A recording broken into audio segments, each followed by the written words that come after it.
Hey, welcome to the tutorial on CalcSheet where I talk to you about stocks, currency exchanges, and user values. They're all related as you'll see. So here I have a new sheet and I want to go find my stock. So as I showed you before, function gives me my function packs. Then I have math 1, math 2, utility 1, utility 2, and then my stocks. The default stocks that I hand this out with are the two kind of blue chip, IBM and Apple.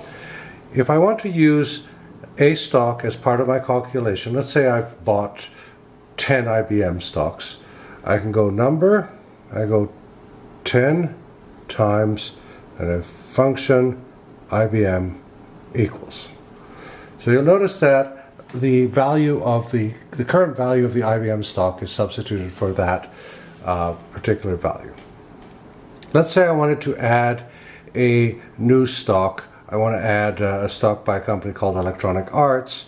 Their ticker is EA. So what I do is I go to this empty one here and I press and hold it. You'll notice that I don't get the help symbol. There's no help to be done for a stock option.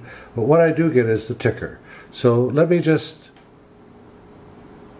type EA, return, and done. So now you'll notice that I have the stock ticker for EA. Let me go to this cell here, and if I just type that, I'll see that the current stock value of EA as of 20 minutes ago, I use Yahoo Finance, is $23. That's really all there is to stocks. You can define them there. When you save your sheets, it will save whatever stocks you use within that. Now let's have a look at currency. In this particular, the next function pack is currency. You'll see that we have the Euro-US exchange. So let me just finish editing here, go here. And the Europe-US exchange is currently at 1.29. I can edit these things. Let's say I want to have, let's go here, add a new currency. And if I want to do the exchange between an Algerian currency and the Albanian currency, the currency there is 1.3491, and I can do that, and now I can use that there as my calculation. One thing to note is that if you are not on the internet, either with your data plan or on Wi-Fi, the value of the stock or the currency will be negative, which indicates that it's not a valid stock. So if you see a negative value, don't trust it. Then if I keep going, I have a bunch of constants. These constants all have the associated description of what the constant is. You can use them in your calculations.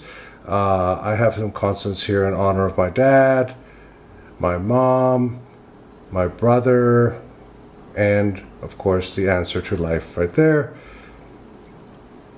And then the next one is user-defined constants. Here I can go in and I can edit a name. So Fred, and then I can assign a value to this. None of these other values or tokens can be used. You can only use numbers. So 667, return, done. And so now when I go here, equals, if I go here and I do Fred, you'll notice that the formula contains the variable Fred and I have the number 677. Now, let's say I want to change the value of Fred. So I go back here, I press and hold, and then I change this value.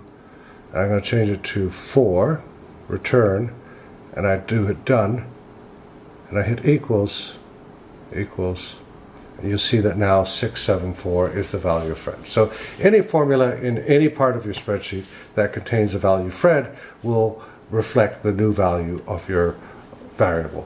You can use this to store hourly rates, any number that you use by default in your calculations. Thank you. That's stocks, currency exchange, and user values. Thanks for watching. See you next time.